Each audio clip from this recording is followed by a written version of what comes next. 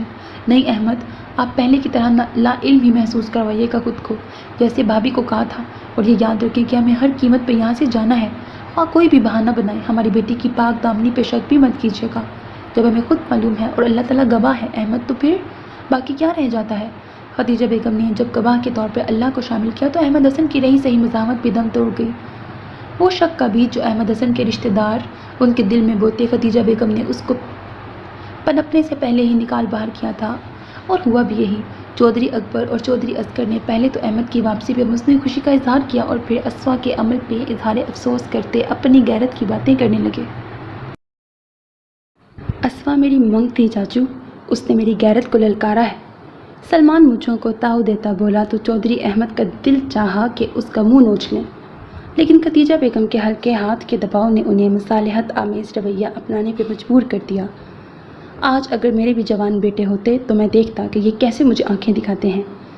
ایک پل کو احمد حسن کے دل میں خیال آیا تھا اور دوسرے پل اس کو جھٹکتے وہ سلمان کی طرف متوجہ ہوئے، لیکن ابھی وہ کچھ کہہ نہ پائے تھے کہ چودھری اکبر بول پڑے۔ احمد حسن، اگرچہ تمہارا دکھ بڑا ہے لیکن حقیقت یہی ہے کہ اب پنچایت کی روح سے تمام جائیداد کا وارث سلمان ہی بنتا ہے۔ چودھری احمد حسن نے بغور انہیں دیکھا۔ بھائی جی، آپ سے کب میں نے اسوا کے رشتے کے سلسلے میں ہاں کی تھی؟ آپ نے دستے سوال ضرور پھیلایا تھا لیکن میں نے انکار کر دیا تھا۔ احمد حسن کے جواب پہ وہاں موجود تمام افراد چونک پڑے، سمینہ، رضوانہ اور خود سلمان بھی، جسے یہی بتایا گیا تھا کہ اسوا اس کی منگیتر ہے۔ تمہارے نہ کرنے سے کیا ہوتا ہے احمد؟ جب یہ طے ہے کہ ہم لوگ جائیدادیں غیر خاندان میں نہیں جانے دیتے تو اپنے پرکھوں کی اس روایت کو تم کیسے ختم کر سکتے ہو؟ تنویر یا سلمان کسی ایک سے ہی تمہاری بیٹی کو بیاہ جانا تھا، تو اب پھر یہ آنا کافی کیوں؟ تمہاری بیٹی جو گل کھلا چکی ہے، اس کے بعد بھی اگر تم چاہو تو ہم اسے ڈھونڈ کے اپنے بیٹے سے بیاہنے کو تیار ہیں۔ چودھری اصغر ایک دم گرج کے بولے تھے۔ احمد نے گہرا سانس بھر کے اپنے غصے کو کنٹرول کیا۔ میری بیٹی کی بات رہنے دیں بھائی صاحب، آپ کو اصل مسئلہ زمینوں کا ہے تو میں آپ کو اپنی جائیداد لکھ کے دینے کو تیار ہوں۔ میں اسوا کو آگ کرتا ہوں اور اپنی جائیداد میں سے آدھی تنویر اور سلمان کے نام کرنے کو تیار ہوں۔ میری جائیداد میں سے خدیجہ کے نام جو کچھ ہے وہ میں کسی صورت واپس نہیں لوں گا، اور رہا اسوا کے نام کچھ جائیداد کا ہونا تو وہ قانوناً ان کی ملکیت کے لیے جب کیس دائر کرے گی تو میں خود ہی اس سے نپٹ لوں گا۔ احمد کے جواب پہ دونوں بھائیوں نے ایک دوسرے کو دیکھا۔ بیٹھے بٹھائے اچھی خاصی جائیداد ہاتھ لگنے لگی تھی، انہیں اور کیا چاہیے تھا، لیکن پھر بھی کچھ اور پانے کی چاہ میں چودھری اصغر بول ہی پڑے۔ پھر بھی احمد تم سوچ لو، اگر اسوا سال 6 ماہ بعد واپس آ کر سلمان سے شادی پر تیار ہو جائے تو ہم مان جائیں گے۔ چودھری اصغر کی بات سے سلمان نے نفی میں سر ہلایا۔ نہیں ابو جی، اسوا کو بھی پتہ تو چلے کہ اتنی دولت اور جائیداد کو اور مجھ جیسے وڈیرے کو انکار کر کے وہ کسی ٹٹ پونجیے کے ساتھ کیسے گزارا کرتی ہے۔ اچھا ہے ساری زندگی جوڑ توڑ میں گزارے۔ چودھری سلمان کو اپنی ماموں ذات پسند تھی، اور اب جب کہ خود اسوا نے اس کو موقع دیا تھا تو وہ کیوں گنواتا، جبکہ تھوڑی بہت غیرت وہ دکھا چکا تھا۔ اب مزید کچھ کہنا خود کو پھنسانے کے مترادف تھا۔ جبھی وہ صاف ہاتھ جھاڑتے ایک طرف ہو گیا۔ سلمان کے کہنے پہ خدیجہ بیگم اور احمد حسن نے سکھ کا سانس لیا۔ اگرچہ سلمان اپنی غیرت کا مسئلہ بناتے اسوا کو ڈھونڈنے اور پھر جان سے مارنے کی بات کرتا تو بھی کچھ نیا نہ تھا کہ یہ تو عام بات تھی، لیکن شکر خدا کا کہ وہ صرف دولت کا لالچی نکلا اور ہڈی ملنے پہ دم ہلاتا ایک طرف ہو گیا۔ باقی کی کارروائی محض 2-4 روز میں نپٹا کر وہ دونوں ہمیشہ کے لیے اس حویلی سے نکل آئے تھے، اور اب کی بار انہیں کسی نے بھی نہیں روکا تھا۔ آج ہمارا بھی کوئی بیٹا ہوتا تو خدیجہ جو ہمیں یوں بزدلی سے بھاگتا نہ پڑتا، احمد حسن نے دکھ سے کہا تو خدیجہ کی آنکھیں نم ہو گئی۔ کیسی باتیں کرتے ہیں احمد، یہ بزدلی نہیں وقت کا تقاضا ہے۔ اور احمد، ہم سب جب ایک ساتھ ہیں تو ان زمینوں کی کیا اوقات؟ ہماری فیملی ہی ہمارا اصل اثاثہ ہے۔ اگر خدا نخواستہ آپ کو یا اسوا کو کچھ ہو جاتا اور یہ زمینیں ہمارے پاس رہتی تو پھر ہم ان کا کیا کرتے؟ مجھے ان کا غم نہیں، اب بس اسوا سے رابطہ کرنا ہے اور وہیں ان سے مل آئیں گے، گھر لانے کی ضرورت نہیں۔ آپ ہم تینوں کے پاسپورٹ بنوائیں اور جلد از جلد یہاں سے نکلیں۔ ان لالچیوں کا کچھ پتہ نہیں کہ مزید کے لالچ میں کچھ اور ہی نہ کر بیٹھیں۔ خدیجہ کی بات پہ سر ہلاتے احمد حسن خاموشی سے گاڑی ڈرائیو کرنے لگے۔ دونوں اپنی اپنی جگہ اسوا کو ہی سوچ رہے تھے اور اس سے ملنے کے لیے بے چین تھے۔ عباس حیدر کچھ دیر قبل ہی گھر پہنچا تھا اور ابھی فریش ہو کے باتھ روم سے نکلا ہی تھا کہ اس کا موبائل بج اٹھا۔ موبائل پہ عروا کا لنک جگمگا رہا تھا۔ ہیلو، بالوں میں ہاتھ چلاتے اس نے موبائل دوسرے ہاتھ سے کان سے لگایا۔ ہیلو عباس، کہاں ہو؟ عروا نے بعجلت پوچھا۔ ابھی گھر پہنچا ہوں، کیوں خیریت؟ عباس نے پوچھا۔ خیریت کے بچے، ذرا ٹی وی لگاؤ اور دیکھو ہم لوگوں کے متعلق کیا بکواس کی جا رہی ہے۔ اپنے کیریئر کے شروع میں ہی اس قسم کے اسکینڈل ہمیں کہاں لے جائیں گے؟ وہ سب ایک طرف، بلکہ میرے ابا کو اپنی کمشنری اور اسفند کے ابا اور چچاؤں کو اپنی بیوروکریسی پہ اٹیک لگ رہا ہے۔ یہ عروا کے تپے تپے لہجے میں کہی بات نے عباس کو ورطہ حیرت میں ڈال دیا۔ ایسا کیا ہے ٹی وی پہ ان کے متعلق جو ان کے ساتھ ساتھ ان کے بڑوں کے لیے بھی باعث شرمندگی تھا؟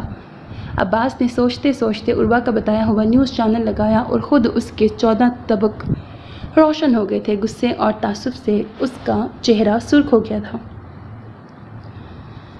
کل رات کے فلیش والا اگتا کھلا تھا اس پہ۔ ایک لمحے کو تو اس کا دل چاہ رہا تھا کہ کچھ اٹھا کے ٹی وی کو ہی دے مارے، لیکن یوں کرنے سے کیا یہ خبر چلنا رک جاتی؟ اس جیسے عزت و کردار پہ جان دینے والے انسان کے لیے یوں اس طرح سے اپنے ہی وقار اور کردار کی دھجیاں بکھرتے دیکھنا بہت مشکل تھا۔ ابھی وہ اپنا آئندہ کا لائحہ عمل بھی سوچ نہ پایا تھا کہ اسفند کی کال آ گئی۔ کہاں ہو عباس؟ گھر پر ہی ہوں۔ اسفند یار کے استفسار پہ اس نے جواب دیا۔ چلو ٹھیک ہے، پھر میں تمہارے گھر ہی آ جاتا ہوں۔ اسفند نے کہہ کے کال ڈسکنیکٹ کر دی اور تھوڑی دیر بعد وہ اس کے کمرے میں موجود تھا۔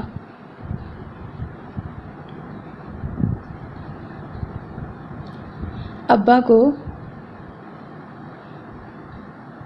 شوکوز مل بھی چکا ہے کہ وضاحت دے، اور وہ مجھ پہ چڑھ دوڑے ہیں کہ تم اور عباس دونوں الو کے پٹھے ہو، بغیر کسی رشتہ داری کے خواہ کی ہمدردی جتانا کتنا مہنگا پڑا ہے۔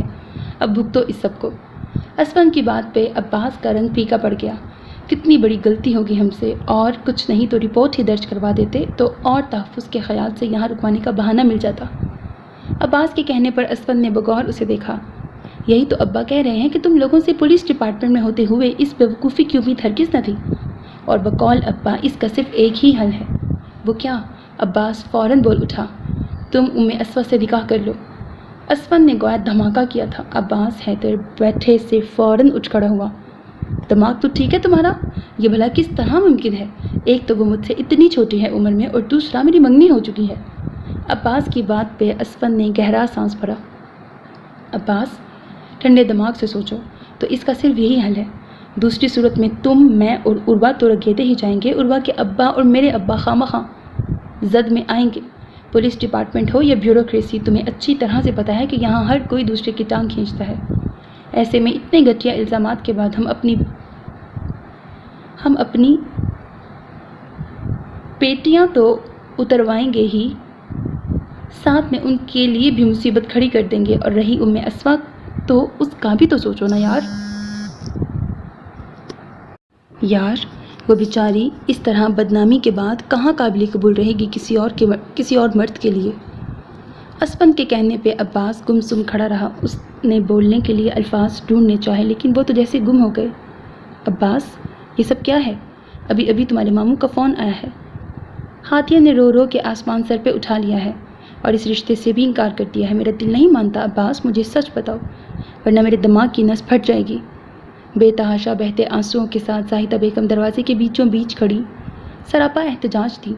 امی، وہ لڑکی اسوا ہے، عباس نے دھیمے لہجے میں کہا۔ ہاتھیہ اور ماموں کی بے اعتباری نے گویا اسے مار ہی تو دیا تھا، اور اس سے پہلے کہ جان سے پیاری ماں بھی بے اعتبار ہوتی، وہ فوراً بولا تھا۔ اور اس کے کہنے پہ زاہدہ بیگم حیران رہ گئی۔ میرے خدا، لوگ کیسے کیسے رنگ دیتے ہیں باتوں کو۔ وہ بیچاری معصوم بچی، اس نے کسی کا کیا بگاڑا تھا جو یوں اس طرح سے اسے تماشا بنا دیا؟ میں ابھی جا کے تمہارے ماموں کو ساری حقیقت بتاتی ہوں۔ زاہدہ بیگم واپسی کے لیے مڑی۔ نہیں امی، مجھے اپنی بے گناہی کے اشتہار نہیں لگوانے۔ جنہیں ایک عمر میرے ساتھ بتا کر بھی میرے کردار کی پاکیزگی پہ شک ہے، وہ مدتوں بھی یوں ہی بے اعتبار رہیں گے، اور مجھے اپنے رشتے کی بنیاد اتنے بودے جذبات پہ نہیں رکھنی۔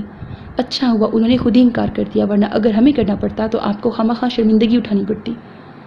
عباس کی بات پر زاہدہ بیگم ناسمجھی کے عالم میں اسے دیکھنے لگی تو اسفند نے انہیں تمام صورتحال سے آگاہ کیا۔ اب اس کا واحد حل عباس کا اسوا سے نکاح کر لینا ہی ہے آنٹی۔ اسفند کی بات پہ زاہدہ بیگم پتھرائی سی کھڑی رہ گئی۔ بیٹے کو سلاخوں کے پیچھے دیکھنے کی ان میں ہمت نہ تھی، اور اس کی بے گناہی اور پاکیزگی کی کوئی گواہی ان کے پاس نہ تھی۔ اور کوئی راہ فرار نہ پا کر وہ نیم رضامندی کی کیفیت میں سر ہلاتی پاس رکھے صوفے پہ بیٹھ گئی۔ ٹھیک ہے، جو تم لوگ مناسب سمجھو، لیکن اسوا کے والدین؟ وہ لوگ گھنٹہ بھر پہلے ہی اپنے گھر واپس آ چکے ہیں، سامنے دیوار کو دیکھتے عباس نے بتایا تو زاہدہ بیگم فوراً اٹھ کھڑی ہوئی۔ تم مجھے ان کے گھر لے چلو، میں خود انہیں ساری بات بتا کے سمجھانے کی کوشش کروں گی، کیونکہ بہرحال آخری فیصلہ تو انہی کا ہوگا نا۔ ان کی بات پہ عباس سر ہلاتا اٹھ کھڑا ہوا تو اسفند نے بھی اس کی پیروی کی، اور اس میٹنگ کے ٹھیک 1 گھنٹے بعد عباس حیدر کا نکاح اسوا سے کر دیا گیا تھا۔ 1 ماہ پہلے کی تاریخ ٹال کر، اور ٹھیک آدھے گھنٹے بعد عروہ، عباس اور اسفند یار نے پریس کانفرنس کے ذریعے یہ ثابت کر دیا کہ ان پہ لگائے گئے الزامات بے بنیاد تھے۔ اسفند یار اور عروہ کی منگنی کی تقریب میں بڑے بڑے بیوروکریٹس اور پولیس کے اعلیٰ افسران شامل تھے، سو ان کی منگنی کے گواہ کافی تھے، جبکہ عباس حیدر اور اسوا کے کردار کی گواہی ان کے نکاح نامے نے دی۔ ایسے میں فواد خان نے سارا ملبہ مشہود رضا پہ ڈالتے معافی مانگ لی، اور مشہود رضا دفتری خرچے پہ 15 دن کے لیے سنگاپور چھٹیاں منانے چلا گیا۔ یہ آف دی ریکارڈ تھا، کیونکہ آن دی ریکارڈ مشہود رضا کو نوکری سے برخاست کر دیا گیا تھا۔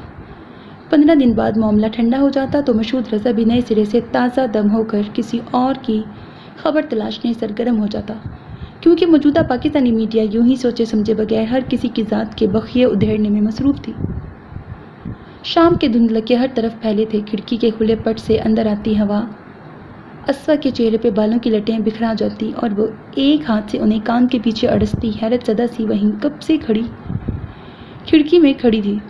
اسے یقین ہی نہیں آ رہا تھا کہ امی اور بابا کے ملنے کے ساتھ ساتھ اسے عباس حیدر بھی بلا شراکت گیر کے مل چکا تھا۔ کیا دل میں چھپی خواہشیں یوں بھی تعبیر کا روپ دھارتی ہیں؟ سرسراتی ہوا سے گویا اس نے سوال کیا تھا، اور اس کے جواب پہ ایک نم جھونکا شرارت سے اس کے چہرے سے ٹکراتے بوگن ویلا کے کئی پھول بھی اس پہ نچھاور کرتی ہوا نے گویا اس کے سوال کا مثبت انداز میں جواب دیا۔ ہوا کی گدگداتی شرارت نے بے ساختہ اس کے لبوں پہ مسکراہٹ بکھیر دی۔ اسوا، مبارک ہو، رمضان کا چاند نظر آ گیا ہے، خدیجہ بیگم نے اندر داخل ہوتے ہوئے اطلاع دی، اور آگے بڑھ کر اسوا کو گلے سے لگا کے اس کا ماتھا چوم لیا۔ میری بیٹی کے لیے کتنا بابرکت ثابت ہوا ہے مہینہ، اللہ نے اتنا قابل اور خوبصورت شخص اس کا مقدر بنایا ہے۔ اسوا کو ساتھ لگائے وہ بیڈ تک چلی آئیں اور ہاتھ تھام کر اسے سامنے بٹھا لیا۔ تم خوش ہو نا اسوا؟ عباس تمہیں اچھا لگا نا؟ خدیجہ بیگم نے انجانے خدشے کے تحت پوچھا تھا۔ جس بیٹی کی خوشیوں کے لیے ان میاں بیوی نے اتنی تکلیفیں سہی تھیں، وہ اگر اب بھی ناخوش رہتی تو ان کی اتنی جدوجہد بیکار تھی۔ اسوا نے ان کی بات کا جواب دینے کے بجائے دھیمی مسکراہٹ کے ساتھ شرما کر سر جھکا لیا، تو خدیجہ بیگم بے ساختہ ہنس پڑی۔ اللہ تمہیں سدا خوش رکھے میری بچی، تمہارے بابا کہہ رہے تھے کہ عید تک کوشش کر کے وہ ہمارا ویزا لگوا دیں گے۔ میرا دل اب یہاں نہیں لگتا اسوا، مجھے ڈر لگتا ہے کہ کہیں تمہاری تایا کچھ کرا نہ دے۔ ارے واہ بیگم صاحبہ، ایک پولیس آفیسر کی سانس بند کر بھی آپ یوں ڈر رہی ہیں؟ پھر تو بات ہی ختم ہو گئی، موت پر حق ہے اور اس کو کوئی ٹال نہیں سکتا۔ آپ اللہ پہ بھروسہ رکھیں، وہ انشاءاللہ ہماری مدد کرے گا، سمجھی؟ اندر داخل ہوتے احمد حسن نے خدیجہ بیگم کی آخری بات سن لی تھی۔ جب ہی مسکراتے ہوئے کہا تو اسوا کھلکھلا کر ہنس پڑی اور اٹھ کر احمد حسن کے گلے میں جھول گئی۔ بالکل امی، بابا ٹھیک کہتے ہیں، اور مجھے کہیں نہیں جانا، یہیں رہنا ہے اور ڈاکٹر بننا ہے، سمجھی آپ؟ اسوا نے محبت بھری دھونس سے جواب دیا۔ یہ تو اب عباس پہ منحصر ہے کہ وہ تمہیں ڈاکٹر بناتا ہے یا ہاؤس وائف۔ خدیجہ نے اسے چھیڑا تو ایک پل کو اسوا منہ بسور کے رہ گئی، کیونکہ وہ بھی حقیقتاً عباس کے فیصلے کی ہی منتظر تھی۔ پھر فیصلہ جو بھی ہوتا اس نے من و ان مان لینا تھا، بغیر کسی رد و قد کے۔ اس کے انداز پہ خدیجہ بیگم اور احمد حسن دونوں ہنس پڑے تھے۔ میں خود اپنی بیٹی کی سفارش کروں گا عباس سے، اور یقیناً وہ مان لے گا، احمد حسن نے اسوا کو بازو کے گھیرے میں لے کے کہا تو اسوا چیخ اٹھی، او بابا، یو آر سو گریٹ۔ ان کے گال پہ بوسہ دیتے وہ کھلکھلا کے ہنستی چلی گئی۔ ماں اب اٹھ بھی جاؤ، ماما بلا رہی ہیں، افطار کی تیاری کرواؤ جا کے ان کے ساتھ۔ عباس نے ماں کا کندھا ہلا کے اٹھاتے ہوئے کہا۔ وہ ظہر کی نماز پڑھ کے سوئی تھی اور اب عصر بھی ہو چکی تھی، لیکن ماں کا اٹھنے کا کوئی موڈ نہ تھا۔ اف ماں، تم کب بڑی ہوگی؟ گھنٹہ بھر سے کھپ رہا ہوں تمہارے ساتھ، لیکن ایک تم ہو کہ ٹس سے مس نہیں ہو رہی۔ بالآخر عباس کا ضبط جواب دے گیا تھا، کیا ہے نا بھائی، اب تانوں پہ کیوں اتر آئے ہیں؟ ویسے آپ کی اطلاع کے لیے عرض ہے کہ آپ کی بیگم مردوں سے شرط باندھ کے سوتی ہیں۔ ماہا اٹھ کے بیٹھتے ہوئے بولی تو عباس جو اسے اٹھتا دیکھ کر باہر نکلنے لگا تھا اس کی بات سن کے بے ساختہ واپس پلٹا۔ نہیں، ایسا نہیں ہو سکتا، تم مذاق کر رہی ہو نا؟ بے ساختگی میں وہ بول گیا اور اس کے اس طرح بے ربط بولنے پہ ماہا بے تحاشا ہنسنے لگی۔ عباس کو دیر تلک سونے سے چڑ تھی اور خود تو وہ بمشکل 6-7 گھنٹے کی نیند لیتا تھا، لیکن اس کا مسئلہ یہ تھا کہ وہ چاہتا تھا کہ اس کے ساتھ باقی بھی اتنا ہی سحر خیز ہوں جتنا کہ وہ خود، جبکہ ماہا کی نیند 10 گھنٹے سے پہلے پوری نہیں ہوتی تھی، اور اگر اب ماہا کی بات ٹھیک تھی تو اس کا مطلب تھا کہ اسوا اس سے بھی زیادہ سوتی تھی، یعنی آدھا وقت تو وہ سونے میں ہی ضائع کر دے گی۔ عباس نے ماہا کی طرف دیکھتے ہوئے کہا، سو تو ہے لیکن اب کیا کیا جا سکتا ہے، آپ کی بیگم ہے، جیسی بھی ہے نبھانی تو پڑے گی۔ ویسے میری ساری ہمدردیاں آپ کے ساتھ ہیں، ماہا نے مصنوعی افسردگی سے کہا تھا، لیکن عباس اس کے لہجے سے شرارت کا دیا پا چکا تھا۔ جب یہ مصنوعی خفگی سے ماہا کو گھورا، ماہا، اس کے چلانے پہ ماہا نے ایک پل کو اسے جواباً گھورا اور پھر کھلکھلا کے ہنس پڑی۔ جلدی سے آ جاؤ، ماما ناراض ہوں گی ورنہ، عباس کہتا باہر کی طرف لپکا تو ماہا بھی اس کے ساتھ ہو لی۔ کیا فائدہ بھائی آپ کی شادی کا، ابھی بھی مجھے ہی کام کرنے پڑ رہے ہیں، نہ نندوں والا روپ دکھا سکتی ہوں اور نہ ہی بھابھی سے فرمائشی کھانے پکوا سکتی ہوں، کیونکہ وہ محترم بھی میری طرح کچن کی الف بے سے ناواقف ہیں۔ ماہا کے تعصب زدہ لہجے نے عباس کو مسکرانے پہ مجبور کر دیا۔ عباس، کل اگر فارغ ہو تو ہمارے ساتھ مارکیٹ چلنا، اسوا کے لیے عید کی شاپنگ کرنی ہے۔ خدیجہ بیگم بولتی ہوئی کچن سے باہر آئیں۔ گو خود بخود موضوع گفتگو چینج ہو گیا اور عباس سر ہلاتا ان کے پاس آ بیٹھا۔ ماما، اسوا کو بھی ساتھ لے لیں گے؟ کیوں بھائی، کیا خیال ہے؟ ماہا نے شرارتی انداز میں کہا تو عباس نے کندھے اچکائے۔ مرضی ہے تمہاری، ویسے میں گاڑی بھجوا دوں گا۔ نہیں بھائی، یہ فاؤل ہے، اب تو آپ کا نکاح ہو چکا ہے، اب کوئی حرج نہیں ہے، ماہا نے ٹھنکتے ہوئے کہا۔ ماہا، بچیوں کو اس طرح کا لہجہ اور باتیں زیب نہیں دیتی۔ زاہدہ بیگم نے ماہا کو گھیرا۔ سوری ماما، ماہا نے فوراً اچھے بچوں کی طرح سر جھکاتے ہوئے کہا اور کچن کی طرف بڑھ گئی۔ زاہدہ بیگم کے مزید ڈانٹ سننے سے بہتر تھا کہ وہ کچن میں جا کے کچھ بنا ہی لیتی۔ رمضان اپنی تمام تر رحمتیں اور برکتیں نچھاور کرتا کب رخصت ہونے لگا معلوم ہی نہ ہو سکا۔ تاک راتوں کو عبادت کرتی اسوا کو یوں لگتا جیسے ابھی کل ہی تو پہلا روزہ تھا، اور اب آج اگر شوال کا چاند نظر آ جاتا تو یہ 29واں روزہ ہی آخری ہوتا۔ اس مقدس ماہ کی رخصت پہ نہ چاہتے ہوئے بھی اس کی آنکھوں میں آنسو آ گئے۔ نہ جانے اگلے سال یہ پل، یہ دن نصیب بھی ہوں یا نہ۔ اپنی سوچوں میں گم وہ بیڈ پہ نیم دراز تھی جب ملازمہ نے مہمانوں کے آنے کی اطلاع دی۔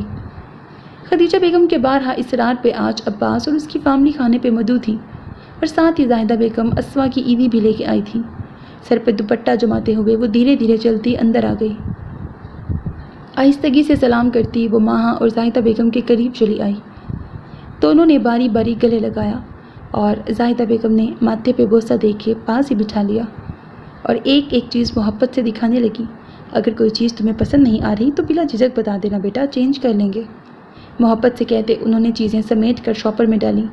ارے نہیں آنٹی، سب کچھ اتنا پیارا ہے اور آپ نے اتنی محبت سے خریدا ہے نا، ناپسند کیوں ہونے لگا؟ سادگی سے کہتی اسوا عباس حیدر کی توجہ سمیٹتی چلی گئی۔ اس نے ایک بھرپور نظر اسے دیکھا اور پھر سے نظریں سامنے ٹی وی پہ جما دی۔ احمد حسن نے اسے کمپنی دی تھی لیکن پھر کسی اور مہمان کے آ جانے پہ اٹھ کر ڈرائنگ روم میں چلے گئے تو عباس نے ٹی وی لگا لیا۔ یہ اور بات کہ اس کا دھیان بھٹک بھٹک کر اسوا کی طرف ہی جا رہا تھا۔ دروازہ کھلنے سے چند منٹ قبل سب ٹیبل کے گرد آ موجود ہوئے اور نماز مغرب کے بعد کھانا کھائے جانے کے ساتھ ہی گرما گرم چائے سب کے لیے آ چکی تھی۔ اسوا اور ماہا اپنا کپ لیے باہر لان میں آ گئی۔ سندس کیسی ہے ماہا، اور ہادیہ آپی؟ وہ تو بہت ہرٹ ہوئی ہوں گی۔ اسوا نے ماہا کی طرف دیکھتے ہوئے انہوں نے ہمارا بائیکاٹ کر دیا ہے۔ بقول ہادیہ آپی، اتنا عرصہ پہلے بھائی نے نکاح کر کے انہیں دھوکہ دیا ہے، ان کے نزدیک بھائی نے کمٹمنٹ توڑی ہے، ماہا نے افسردگی سے بتایا۔ ویسے میں نے کبھی نہیں چاہا تھا کہ یوں ان کے درمیان آؤں گی، مگر حالات ہی ایسے ہو گئے کہ مجھے ہادیہ آپی پہ بہت افسوس ہوتا ہے۔ ویسے تمہارے بھائی کو بھی وہ پسند ہی نا؟ ایسے نہیں، میرا ساتھ سنو ماہا، اگر وہ بھی ہادیہ آپی کو پسند کرتے ہیں تو بے شک ان سے شادی کر لیں، میں ان کی خوشی کے لیے راضی ہو جاؤں گی، بس مجھے کبھی مت چھوڑیں۔ چائے کا کپ میز پہ رکھے دونوں ہاتھوں کی انگلیاں آپس میں پھنسائے اسوا نے اٹک اٹک کے کہا تھا، پاگل ہو تم جو یوں ان کے لیے پریشان ہو رہی ہو؟ انہوں نے تو اپنے خالہ زاد سے پچھلے ہفتے منگنی کر لی اور اب عید کے بعد ان کی شادی بھی ہے،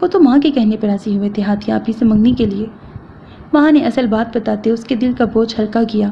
وہاں تمہیں ماما بلا رہی ہیں۔ عباس حیدر جو کچھ دیر پہلے ہی باہر آیا تھا اس نے ماں سے کہا تو وہ اٹھ کے اندر کی طرف بڑھ گئی۔ میں اسی لیے خود سے اتنی چھوٹی لڑکی سے شادی کرنا پسند نہیں کرتا تھا۔ یعنی حد ہے بے وقوفی کی، خود سے ہی اپنے اوپر سوکن نہ بٹھانے کی بات کرنا۔ خفگی سے بھرپور لہجے میں عباس نے کہنے کے ساتھ اسما کو گھورا تھا اور اسما حق تک اسے دیکھی گئی۔ عباس اس کی باتیں سن لے گا ایسا تو اس نے نہیں سوچا تھا۔ وہ میں تو اس لیے کہہ رہی تھی کہ آپ کو ہادیہ ابھی پسند تھی بہت، اسما نے ہکلاتے ہوئے جواب دیا۔ پسند تو مجھے بپاشا باسو اور پتہ نہیں کیا لکھا ہوا ہے بھی بہت ہے۔ اب لگے ہاتھ ان دونوں سے بھی شادی کی اجازت دے ہی دو تاکہ ایک ساتھ 4 اکٹھی کر لوں۔ عباس نے سنجیدگی سے کہا تو اسما نہ چاہتے ہوئے بھی اسے دیکھے گئی۔ اب یوں کیوں گھور رہی ہو؟ صحیح تو کہہ رہا ہوں۔ جب ہم خود ہی اپنی جگہ چھوڑتے ہیں تو دوسرا ہمارے حق کے لیے کیوں آواز بلند کرنے لگا؟ پاگل، خود کو مضبوط بناؤ، آخر کو اب ایس پی کی مسز ہو تم۔ بات کے اختتام پہ عباس نے شرارتی انداز میں کہا تو اسما نے شرماتے ہوئے سر جھکا لیا۔ میں یہ نہیں کہوں گا اسما کہ مجھے تم سے پہلی نظر کی یا طوفانی محبت ہو گئی ہے، لیکن یہ حقیقت ہے کہ میں نکاح کے بعد سے تمہارے لیے اپنے دل میں نرم جذبات رکھنے لگا ہوں۔ ہادیہ سے منگنی امی کی خواہش تھی اور مجھے بھی اس میں کوئی برائی نظر نہیں آئی تھی۔ وہ پڑھی لکھی تھی، میچور تھی اور سب سے بڑھ کر باکردار تھی، اور ایک مرد کو یہی خوبیاں اپنی بیوی میں چاہیے ہوتی ہیں۔ اگر آج حالات اس نہج تک نہ پہنچے ہوتے تو یقیناً ہادیہ کے ساتھ ایک اچھی زندگی گزارتا، لیکن نکاح کے بندھن نے میرے اور تمہارے دلوں کو ایک ساتھ دھڑکنا سکھا دیا ہے۔ باوجود اس کے کہ ہمارے درمیان عمروں کا بہت فرق ہے، لیکن پھر بھی میں اسے نظر انداز کرنے کو تیار ہوں کیونکہ اب مجھے تم اچھی لگنے لگی ہو۔ لیکن اگر تمہیں کوئی اعتراض؟ عباس کی بات ابھی ادھوری ہی تھی جب اسما ایک دم اسے ٹوک گئی۔ نہیں تو اس کی بے ساختگی نے جہاں اسے ایک دم سے چپ کروایا تھا وہیں عباس کو مسکرانے پہ مجبور کر دیا تھا۔ جانتا تو میں تھا، لیکن تمہارے منہ سے سننا اچھا لگا۔ مجھے جو لڑکی میرے پاؤں کی آہٹ سے پہچان کے دروازہ کھول دیتی تھی وہ یقیناً اپنے دل میں میرے لیے خوبصورت خیالات ہی رکھتی تھی۔ کیوں صحیح کہہ رہا ہوں نا میں؟ شرارتی انداز میں عباس نے پوچھا تو اسما مسکرا کر رخ موڑ گئی۔ ویسے میرا خیال ہے کہ تم ابھی ذہنی طور پر کافی اممیچور ہو، اسی لیے تمہیں میڈیکل پڑھ ہی لینا چاہیے تاکہ میں بھی اپنی میچور بیوی کے خواب کو پورا کر سکوں۔ عباس نے اسے بھرپور نگاہ سے دیکھتے ہوئے کہا، ہیں سچی؟ اسما اچھل ہی تو پڑی تھی۔ احمد حسن نے کب عباس تک اس کی خواہش پر پہنچائی تھی وہ اس بات سے بے خبر تھی۔ بالکل سچ، میں خود بھی 2 سال کی ٹریننگ کے لیے نامزد کر لیا گیا ہوں، تو ایسے میں جب میں اگلے 2 سال چائنا میں گزارنے والا ہوں تو تم فارغ بیٹھ کر بجائے اس کے یہ سوچو کہ شاید میں کسی چائنیز حسینہ کا اسیر ہو گیا ہوں اور تمہیں اس کو بطور سوگند قبول کرنے میں کوئی قباحت نہیں، اس سے بہتر ہے کہ تم میڈیکل کی موٹی موٹی کتابیں پڑھو اور میرے ساتھ مستقبل گزارنے کے خوبصورت اور سہانے خواب دیکھو۔ عباس نے سر ہلاتے پھر سے آخر میں اسما کو چھیڑا تھا۔ اسما، عباس بھائی چاند نظر آ گیا ہے، کل عید ہوگی، ماں دور سے ہی چلاتی ہوئی آئی تھی۔ اسما اور عباس نے ایک پل اسے دیکھا اور پھر سے ایک دوسرے کو دیکھتے عید مبارک کہا تھا۔ دونوں اپنے ایک ساتھ بولنے پہ خود ہی ہنس پڑے تھے اور ماں عباس کے گلے میں جھولتی جوش و خروش سے اسے مہندی لگوانے کے لیے لے جانے پہ اصرار کرنے لگی تھی۔ اچھا بابا چلو تم لوگوں کو مہندی لگوا لاؤں، عباس نے ہاتھ اٹھاتے ہوئے کہا تو ماں اندر بتانے بھاگی تھی، اور مجھے چوڑیاں بھی چاہیے آپ کی پسند سے۔ اسما نے دھیمے لہجے میں فرمائش کی تو عباس جیب میں ہاتھ ڈال کر ایک جیولری باکس نکالا اور اسما کے سامنے کر دیا۔ یہ کیا؟ اسما کے کہنے پہ عباس نے ڈبیا کھول کے ایک خوبصورت بریسلیٹ نکالا اور ہاتھ بڑھا کر اسما کی کلائی میں پہنا دیا۔ تمہارے لیے نکاح کے گفٹ کے طور پر لیا ہے۔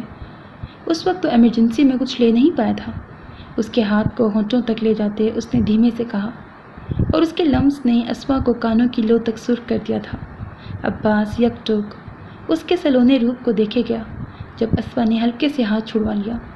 بھائی صرف مہندی نہیں چوڑیاں بھی چاہیے، آپ کی بیگم کو بہت پسند ہے۔ ماں جیسے بھاگتے ہوئے گئی تھی اسی طرح سے واپس آ گئی۔ نہیں اب صرف ماں چوڑیاں لے گی، مجھے نہیں چاہیے۔ اسما نے اپنا بریسلیٹ والا ہاتھ ماں کے سامنے کرتے ہوئے کہا تو ماں فوراً بریسلیٹ تھام کے دیکھنے لگی۔ واہ بھائی آپ تو بڑے چپے رستم نکلے، بہت پیارا ہے، بالکل آپ دونوں کی طرح۔ مہا نے خلوصِ دل سے کہتے اسوا کو گلے لگایا تو اسوا بھی تھینکس کہتی اس کے ساتھ لپٹ گئی۔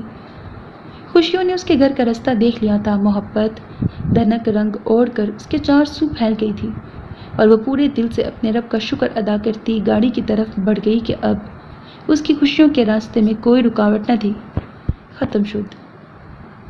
سو میرے عزیز listeners, this was the end of the novel محبت لامحدود ہوتی ہے۔ Hope that you like it. اپنا بہت خیال رکھیے گا نیک تمناؤں کے ساتھ۔ اللہ حافظ۔ And don't forget to subscribe to my channel because that's how you can encourage me and that's the only kind of support encouragement which I want from all of you. Allah Hafiz.